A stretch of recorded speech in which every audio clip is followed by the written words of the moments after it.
अस्सलाम वालेकुम दोस्तों, बात यहाँ तक आ चुकी है कि यूएई की हर कंपनी जो है वो अपने टाइम ऑफिस के बाहर जो डैशबोर्ड होता है वहाँ पर लिस्टें लगाना शुरू हो चुकी है। यानी बहुत सारे लोगों को अब वो यूएई से निकालने की तैयारी कर रहे हैं और अगले 1-1.5 महीने के अंदर ये हालत बहुत ज़्यादा ख़राब होने वाली है यूएई के अंदर तमाम काम करने वालों की। बहुत सारे लोग सिर्फ पाकिस्तानियों की बात कर रहे हैं, ऐसी बात बिल्कुल भी नहीं है। जिन लोगों को भी 1 से 1.5 साल का टाइम हो चुका है, छुट्टी नहीं गए, उनको यूएई की कंपनियों ने उनके नाम निकालना शुरू कर दिए हैं, बाकायदा लिस्टें बना के, और टाइम ऑफिस के बाहर उनको रिपोर्ट किया जा रहा है और वहाँ पर उनको इन्फॉर्म किया जा रहा है कि आपको अगले 1-1.5 महीने के अंदर छुट्टी जाना होगा, 2 से 3 महीने की। और ये छुट्टी नहीं है, मैं आपको बता दूं, ये हालात अगर ख़राब मज़ीद हुए तो हो सकता है कि इनका वीज़ा कैंसिल भी हो जाए, क्योंकि वीज़ा के जो रूल्स होते हैं वो अगर 6 महीने के अंदर आप वापस नहीं आते तो ऑटोमेटिकली जो है वो आपका वीज़ा जो है वो कैंसिल हो जाता है। तो ये बहुत बड़ी प्रॉब्लम क्रिएट होने वाली है। और ये वजह क्या बनी है लिस्टें लगाने की? इसकी वजह है कि यूएई के अंदर इस वक्त जो रेट्स बढ़ते जा रहे हैं हर चीज़ के, वो मैनेज नहीं हो रहे।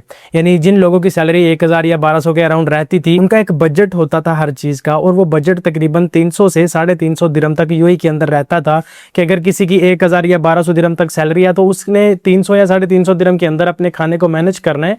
ये डेली के 10 दिरहम बनते हैं। इसके ऊपर बहुत ज़्यादा लोग बात करना नहीं चाहते, लेकिन ये बड़े रीज़न होते हैं कंट्री छोड़ने के, जिससे सर्वाइवल जो है वो मुश्किल हो जाता है और फिर कंपनियां अपने लोगों को यहाँ से निकालना शुरू कर देती हैं। बहुत सारे लोग खुद ही तंग आकर यहाँ से निकलना चाह रहे हैं, क्योंकि जो बजट इनका 300 से 350 दिरहम तक का खाने का, वो बजट अब आउट होकर बहुत ज़्यादा ऊपर चला गया है। सिंपल सी अगर मैं बात बता दूं तो यूएई के अंदर जो सब्जियों के रेट्स हैं वो इस वक्त बहुत ज़्यादा हाई हो चुके हैं। यानी जो टमाटर यहाँ पर 1 से 1.5 दिरहम के केजी मिल रहे थे, उसी के रेट यहाँ पर 7 से 8 दिरहम, 10 दिरहम तक भी चले गए हैं। ऐसे सब्जियों के रेट्स हैं। तो इसी तरीके से हर एक होटल के जो रेट्स हैं वो बढ़ते जा रहे हैं। जो यहाँ पर नाश्ता 3 से 4 दिरहम में वो लोग करते थे, अब वो 7 से 8 दिरहम, 10 दिरहम तक उनको पड़ता है पराठे का रेट। यानी इन चीज़ों के ऊपर लोग बात करना ज़रूरी नहीं समझते, लेकिन हकीकत यह है कि वहाँ पर खाने का सर्वाइवल बहुत मुश्किल हो चुका है।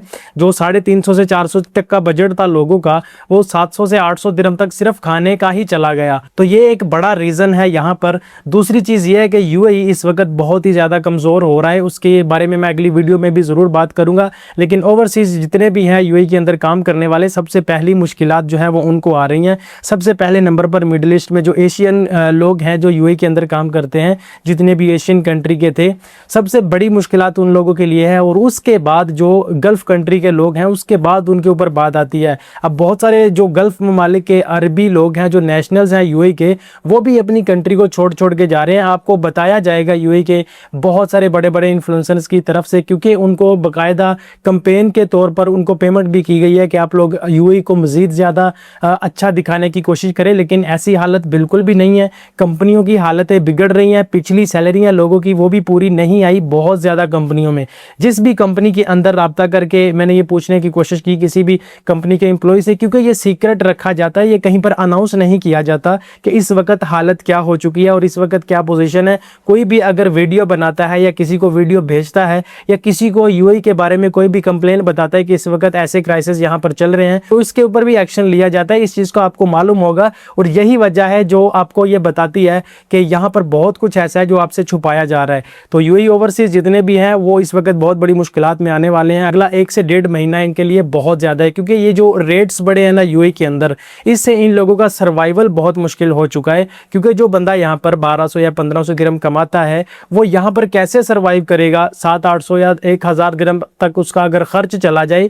जिन लोगों की रहाइश अपनी है, वो रहाइश भी जाहिर सी बात है महंगी होगी। जो खाने का खर्च 300-350 दिरहम तक मैनेज करते थे, ये 2 वक्त के खाना होता था यहाँ पर। क्योंकि मैंने देखा है बहुत ज़्यादा मैन पावर कंपनियां हैं जिनकी 1000-1200 दिरहम तक सैलरी है, और उसका खाने का जो बजट होता था वो 2 टाइम का होता था, और उसके अंदर भी 2 टाइम का कोई अच्छा खाना नहीं, सिर्फ नॉर्मल खाना होता था। तो अभी बजट ये 700 से 800 दिरहम तक चला गया है। तो ये बहुत बड़ी प्रॉब्लम क्रिएट हो चुकी है इन लोगों के लिए, और अगले 6 महीने तक भी ये इन रेट्स को कंट्रोल नहीं कर पाएंगे। क्योंकि एक तो ये गवर्नमेंट ही रेट्स नहीं होते, यूए ने इस हवाले से जो है वो अपने लोगों को फ्री हैंड दिया हुआ है। यानी फ्री हैंड है, वो अपनी मर्जी से कीमत लगा सकते हैं। सिर्फ कुछ चीज़ें उनके कंट्रोल में रहती हैं, सिर्फ कुछ चीज़ें, चंद चीज़ें, सब्जियां वगैरह उनके कंट्रोल में नहीं होती। इनके गवर्नमेंट रेट्स जो है वो नहीं होते, क्योंकि जिस कंट्री में जमहूरियत होती है वहाँ पर हर चीज़ की कीमत हुकूमत की तरफ से होती है। लेकिन यहाँ पर यूएई के अंदर हर चीज़ की कीमत यूएई की तरफ से नहीं है। यहाँ पर बहुत ज़्यादा चीज़ों के फ्री हैंड है। जो यहाँ पर बिजनेस होता है, जो यहाँ पर चीज़ें रीसेल होती हैं,